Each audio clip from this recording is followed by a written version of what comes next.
losses na dito ang Onyx. Tama ba pagkakakita doon? Second pick ang Falcons. Oo. Red side. Ito sa Onyx na pumili ng blue side. At dahil nga hindi pa tayo nasa game 3, this is their map of choice. Broken Walls ang pinili ng side ng Onyx Philippines na ngayon ay pipili na. So we are waiting for the draft to come back. But looking at our stage right now, mga pare ko, tinanggal na ang Uranus, pati na rin ang Suyu on the side of Onyx Philippines. And for Team Falcons, Zushin naman at Freya ang kanilang tinanggala. And we are looking at a potentially na open na Marcel para dito sa Onyx kung hindi ito matatanggal. Yeah. Marcel first pick, that could be good para sa Onyx. Pero madami nga mabibigay dyan. With Uranus ban. And syempre yung Baksha. Oh, that's difficult to think about. Ano ba yung mas pa-prioritize ng Onyx? Baksha or Marcel? Yung Falcons pwede nilang i-bait yun. Parang magbabad sila dito ng carry. Which will mean na pag may iba yung mga open up, Marcel and Baksha will be the trade. At tingin ko, parehas masaya ang Falcons sa trade na yan. Isa ka din makukuha yung Baksha ng Onyx, Marcel +1 yung makukuha nila. If Marcel naman para sa Onyx, Baksha naturally good para kay Kyle at magagamit na gamit nila yun. And sila din yung in control dito eh. So Yun na ganun nga. yan. In-open nila yung dalawa. Gusto nilang may makuha either of the two. Okay, Marcel or Baksha? If I were to guess, baka yung Onyx mas maganda mag-Baksha. At the same time though, Ayaw mo rin kasi pahawak kay ano eh. napakahirap na set na. Nag-early sila. So, Baksha Marcel.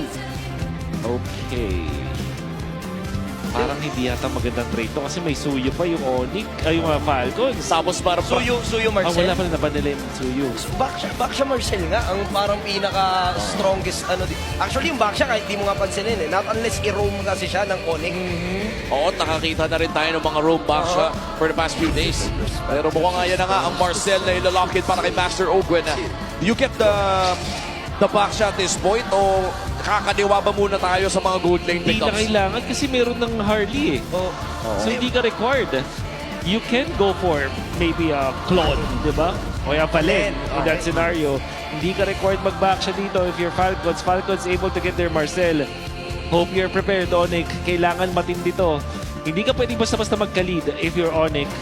Lalo na kasi hindi siya maganda laban sa Marcel at may Valentina sa kabila. So, you really have not a lot of choices dito. Siguro Hilda or Hilda. Badang Yeah. ang maganda dito para sa Onyx. Hiling ko nga, Hilda din talaga yung best choice here. Pero mukhang focus muna ang kanilang kukunin for the XP lane.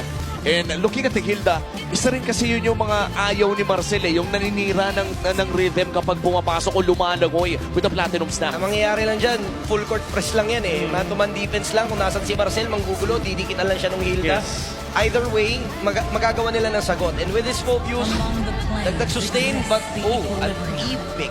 Uy, May Valen. May bal. Kaso pwede mag-Sora bigla itong Falcons. Next pick pa yun, Views. But yeah, the Sora is Next a pa. next pick. Pwede pa sa gold. Okay, so do you want the Baksha still pag ikaw ay Falcons? Pwede mo siyang i-delay ka sa dulo eh. Kasi walang merit eh. Not unless ibaban kasi. Hindi ka naman nagmamadali. At the same time, meron ka pang Leomord na available, pang Harley. Kaso nga lang, the Phobius, medyo nakaka-pressure na pick to. It demands yung Baksha, somewhere along the lines of a Baksha. Sora again na although lamang yung Phobius sa Sora, pero yung Sora versus Eve, that's a really good pick. oh, libreng ulti yun eh. The moment na makita mo yung Eve na mag-ulti, it's almost always a guaranteed ultimate. Pero ito na yung pinag-uusapan natin, Baksha, locked in para dito sa Team Falcons. I'd like to think this is primarily na mapupunta sa kamay ni Kyle, pero may chance pa rin naman na ma-flex ito, hindi na. Parang malabo na yung XP Baksha eh. Kasi for sure, Rome or Jungle. May Marcel na. Pero kaso may Marcel na. eh. So wala, this is definitely Jungle Baksha. Pero okay lang yan kasi ano ba yung mga hard carry choices? Mauuna mag-pick ang Falcons. They have the Claude. Oy! Maganda dito sa may Eve. Iba talaga ang Onyx. Iba talaga ang support system ng Onyx. Sikat. And ngayon na sumusuporta pa rin despite the game 1 loss. Ang tuloy ang puksaan para dito sa Onyx Philippines. Dito pinagtataka ko bakit nag-ban ng Claude ng Falcons where it would have been a good hero for them. Siguro, kukuha sila dito ng Moscow. Other side. Pwede nilang nakawin dito sa Onyx. I would have really preferred na sila yung makakuha ng Claude. Yung carry ba? Maganda ba dito si carry? Actually, for both, parang nakikita kong... Kasi may Eve. And then, tsaka, yun din iniisip ko yung sarili ko ngayon kung magkakari ako dito. One, hindi ako magaling. Pangalawa, parang ang hirap pag pininigayan ka ng Mobius, kinulong ka ng Eve. Hindi, for Onyx. For Onyx. Extra hirap kasi kokopyahin mo yung Eve, number 1. Pangalawa, merong Marcel na pwedeng guluhin ka lang. Iipitin ka lang kapag nag-ulti ka. Tapos, siguro pwede guluhin yung nasa likod mo. You don't want to be in that position. So, I think, honestly, pag Onyx, mas gusto mo yung malilikot. Like Moscow, for example. Di ko alam kung nag-i-retail pa dito ngayon or 1-1 ang Onyx. Actually, baka pwede tayo makita na sa 1-1. Pwede yung 1-1. Recently, kakabuff lang din sa 1-1, so hindi malabo. Ba't ba hindi natin pinapansin si Harit? Well, hindi ko na siya ina-expect sa Onyx dahil nag-Harley na sila. Too much magic na rin. At same can be said sa Falcons. Ganun din. Nakaano na sila dito. Magic. So, Respecting sa Vero Zero. at yun, ito pala. Daddy King Kong, isa sa mga pinakamalulupit na basketball content creators out Oo, there. ayan, legit. Ang magulang ni King Kong na Oo. laging nandito sa bawat laban ng Onyx Philippines. Patuloy ang kanilang suporta. At kailangan ng Onyx Philippines yan after the Game 1 loss. And kung gold lane ang tinitira ng Team Falcons, ang tinatanggal naman ng Onyx Philippines ay mga XP laners, taking away the lapu-lapu option para dito kay Flap. At dinamay na rin si Yuzong. The glue is still open if sakaling gusto nila saluhin itong poker trick. Pero how good is a glue para dito sa Falcons? I think kailangan nila nung may damage na. So, Sora, Bene, Sigtug, Ranger. Wow. Maaga dito. Parang napaka mid-game centric para sa Falcons. In-expect ko dito damage flap. May weird akong nararamdaman na what if si Kyle biglang mag-Winnie pa tapos back siya XP. Kasi kilala din si Flap na isa sa mga naunang mag-back siya XP noon. Against the Phobius, kailangan nila ng damage talaga feeling ko. So, para sa Falcons, yung mga tipong Arlot na it's available, Arlot Benedetta, yung mga nakikita ko dito kay Flap. Para sa Onyx, I think they need something like a Moskov para, alam mo yun, para talagang tatapos ng game. Oo. Comfort pick din yun Moskov comfort pick para dito kay Savero. And then Hilda really is good. Parang yung Hilda draft kanina ng Ipipred, Moskov Hilda. And they're gonna go for the Moskov. And Padang, nasa bench ko rin kanina. nabanggit nyo rin to kanina, no? Yung Padang o kaya Hilda. Now, final pick for Team Falcons. Ang sabi nyo, kailangan ng damage in the XP lane. Oh. Sino kaya kanina? Flap! Pakito na ba ulit ito?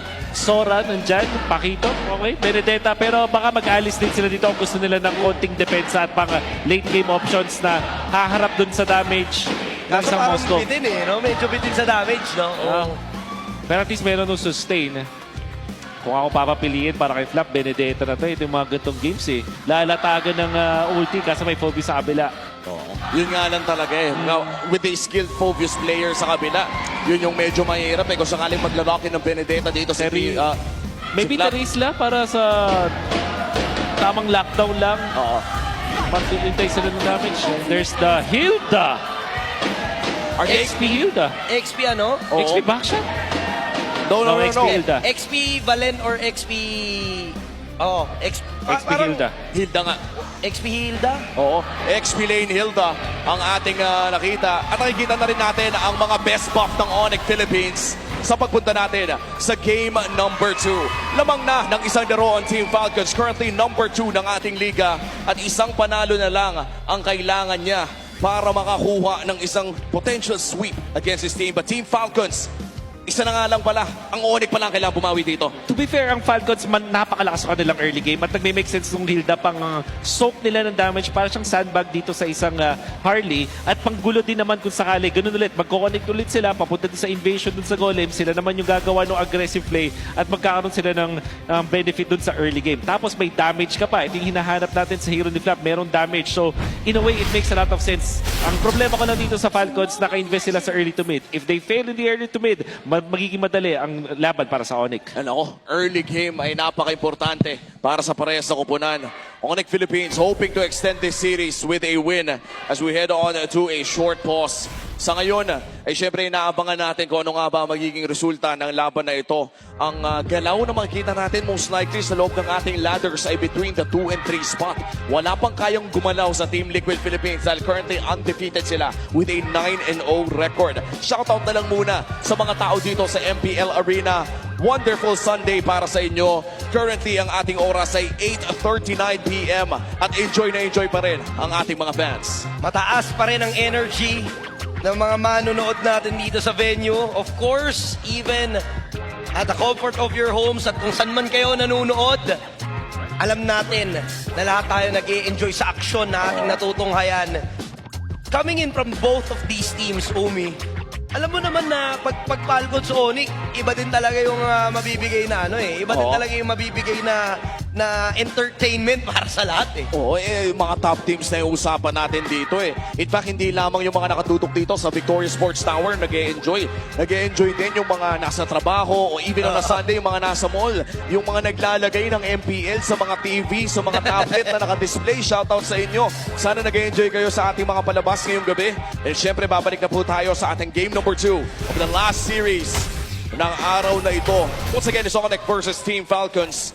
At Onyx ay naghahanap ng paraan na makabalik sa seryeng ito. Interesting isipin, no pare, bumabalik yung Hilda XP. Hilda XP? Sino mag-aakala na ibabalik pa to sa ganitong klaseng meta sa ngayon? Masasabi ba natin na naubusan na ba yung Team Falcons ng hero options or talagang kasama to sa mga baon nila? Di ba? Parang makes you wonder.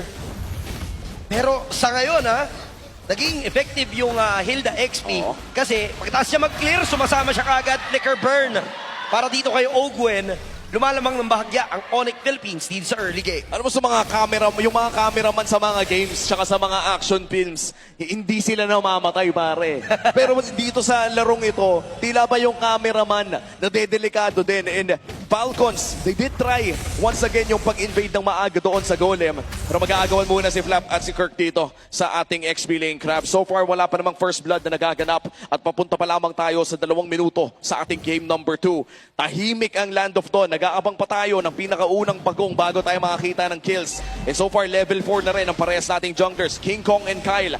Pumipwesto na around that turtle area. Matahimik na game yung gusto ng Onyx. Pero syempre, magbabago yan pagdating ng first turtle. Uy, flicker. Oh, sa first flicker. No flicker. Para kay Kirk. Turtle fight. Sa'yo malalaman naman ang mangyayari kasi King Kong tsaka Kyle naman eh. Kumbaga, kayang sumabay pero lamang ang Onyx in terms of numbers dahil doon sa box out na ginawa ni Super Prince. Kyle sobrang layo at mukhang hindi na siya makakalapit pa.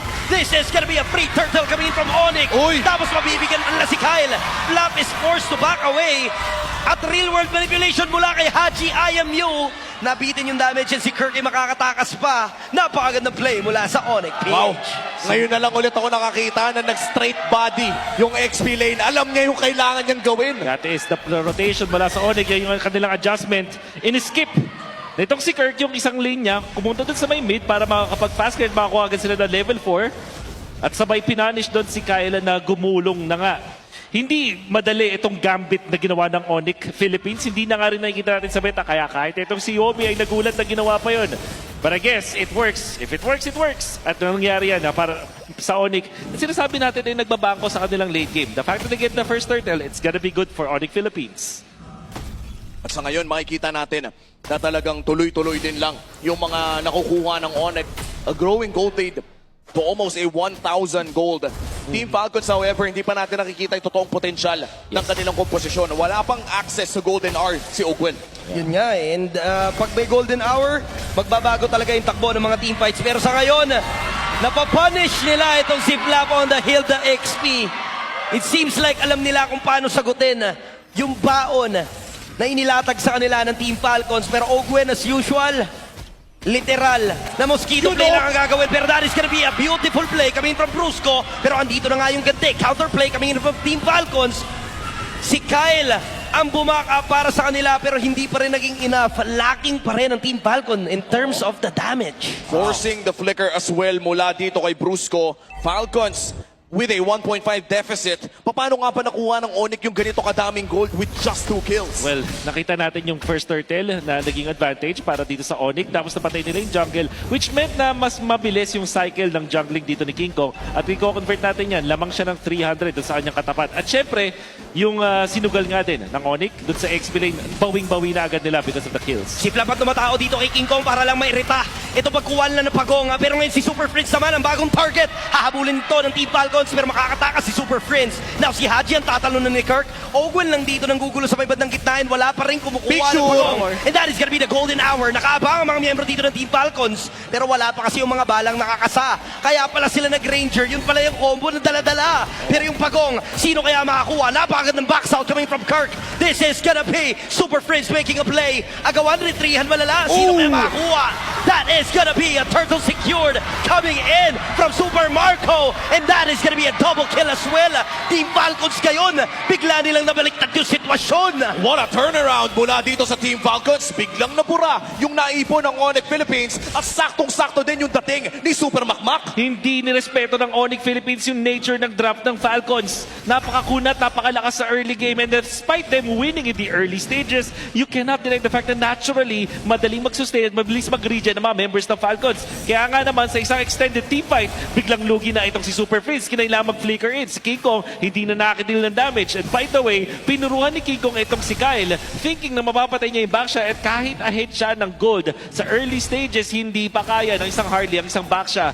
Bad decisions mula sa Onyx, and the fact na hindi nila nirespeto ang sustain ng Falcons, yan ang nag-lead na sa extended team fight na nanalo ang Falcons. Tsaka yung tinipid na Haji Ultimate. Maaga niyang nakuha yung real world manipulation pero hindi niya agad binira hanggat kinailangan para sa Pagong na iyon. At mukhang may mapipicturan. Napakaganda ng golden hour pero may play din naman si Kirk sa may madaling likuran. SOD na tama. Kailan niya papasok ito sa Savero? Si Kirk dito na papanish. Maaari nga siyang mabigyan. Makuha dito ni Haji yung talon. Pero that is gonna be a kill out to Kirk. Wala magiging casualty sa side ng Team Falcons habang si Savero ay hindi na nag-decide na sumama pa ng tuluyan. Napakaganda ng ipinapakita ngayon ng Team Falcons. Napisuhan ang Onyx Philippines mula sa fight na iyon. Honestly, hindi ko in-expect na tumagal si Kirk sa harapan. Mas okay ba kung pumalag na lang sila agad sana doon? At mas okay talaga, lalo na kasi etong Onyx, kailangan maglaro sila sa box ni Super Friends.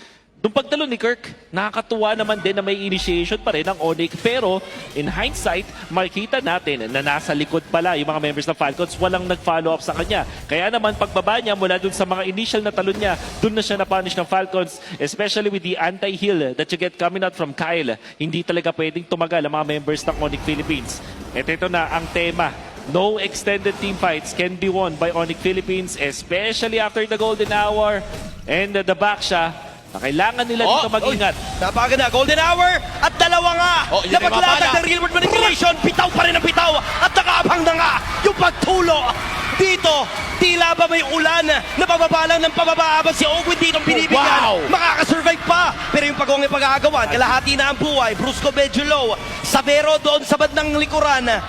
Pero makukuha ng Team Falcons yung Turtle. Sobrang gulo nung naging team fight doon. Nakita natin yung Granger plus na Marcel combo. Nasaktan si Kirk na burst. Parang may sarili deadly magic itong side ng Falcons. And of course, yung pag-punish nila dito ay hindi rin naman na nakontra ng Onyx Philippines. Although there was a death para sa Falcons, na-confirm pa rin yung turtle fight para sa kanila. Napipigilan nila itong si King Kong na pumunta doon sa at ma-access itong si Super Marco.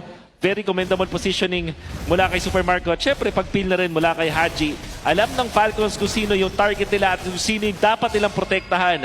At talagang nagagawa ng paraan na mga gustong gawin ng Onyx Philippines. And I think this is one of the more efficient usages ng golden hour na nakita natin in MPL Philippines Season 17. Tila ba sinabi mo na may deadly magic yung Falcons dahil sa dinami-dami ng mga bala na nag-aabang na oras na lang ang hinihintay para kay Kirk at si Kirk na naman ang bibigyan. Siya talaga magiging target dito ng Team Falcons. Tapos may golden Oh, hour. no! So ngayon Ayan na may na. naipit sa gitna. Ayan na! Nakatangkap talaga. That is gonna be a double kill. Coming in from Super Marco. At mabasag pa sila ng Torres sa gitna. Kakaiba yung ginagawa. Team Falcons talaga. Parang nakakaiyak yun no pare. Pag napicturan ka, tapos lilingon ka sa kaliwa, makikita mo may mga nakaabang ng Death Sonata sa'yo. Wala na, parang alam mo yung si Master Ogway? My time has come. My time has come. Ganun Wala ka ng ibang magagawa kundi tanggapin. At malulusaw ka na, mapapasabi ka na lang, Mr. Stark, I don't feel so good. Ano yun na nangyari kay Brusco? Binura sa mapa. Parang at this point, okay na ata mag-early investing sa Winter's Crown Oo, para pwede. kapag nakita mo ng paparating na yung mga bala, pindot-pindutin mo na yan Pindot ka na bago lang. matapos yung golden hour. Spam mo na talaga yun pag ganun. Mahirap yung lagay ng Onyx Philippines. Nung una napaisip nga tayo bakit Granger di ba? Pero late ko na rin na-realize. Yung pala yun. Yun pala yung combo. Yung combo, usually sinasama dyan, Bea, Kimi. Kimi. Yan yung mga, yung sa mga TikTok, ganyan di ba? Mga TikTok combo. Who would have thought na makikita natin to ngayon sa MPL Philippines and sobrang nagiging epektibo siya. At tandaan natin, this is a 6-0 Super Marco. Real world manipulation, bibitawan ng Super Prince, pero Picture, sila ay picture! maiilang. Mauli na naman at nakaabang na naman yung mga bala. Pitik na ng pitik ng mga gatilyo habang nakatutok sa mga ulo. Super Marco doing some plays. And you have to credit the members of Falcons kung gaano ka-instant yung kanilang reaction doon nung nakakita sila ng potential na target. Hindi sila nagdalawang isip. Committing the flickers, forcing the flickers in back mula doon sa Onyx. Makikita natin yung Onyx takot na takot din kapag nagmamadali na dito si Ogwen. And syempre, itong pagkakakuha nila ng Hilda, that's Oy! giving the moment sa Vero. Nandito si Hilda. Picture. Tingnan natin yung mga atakas pero andito na yung rumaragis ng kulong. Makakabangga, makakaharang pero mukhang wala na at atakas. SOD na lang ang kanyang tsansa upang makawala. Magic! Dito sa ipit na to pero 4-5 ang humahabol sa kanya. Na-clear na lang. Pinapatagal lang yung buhay niya. That is gonna be a legendary kill para ulit kay Super Marco. Na para bang turista na winelcome sa Pilipinas, buong pamilya ang nagpakita sa airport. Team Falcons still pushing in the mid lane, pero meron namang reply ang Onyx doon sa taas. King Kong trying to secure a trade. At akala natin si Haji may birthday pero parang yung binibigyan ng regalo dito si Super Marco. Hinintay talaga para sa stack na Piercer. Syempre, dun sa natural na growth. Nahuli na naman. Picture. Andito naman yung mga abang, mga balang nakatutok at napakasakit na rin. Super Prince, favorite manipulation, na shutdown si Super Marco. Ito na yung chance ng Onyx Philippines para mag-retaliate. Ito na rin yung chance nila para baliktarin yung sitwasyon. And that was a beautiful play para sa Onyx PH. Wow, medyo nag-overheat ata ang Team Falcons doon. Marami na nga na-burn ng mga battle spells na matay pa si Super Marco. That Ang shutdown taas is ng enough. bounty. Grabe! 2,000 gold link biglang 700 na lang or let's say 800. And nabigay pa yan kay Super Prince. Malayo pa ang kailangan ng Onyx Philippines at baka hindi sila magkaroon ng ganito karaming mga opportunity but when they get it, when they see it, hindi sila nagdadalawang isip. Ginamitan nga nung box doon. Makikita nga natin na paangat ni Kirk.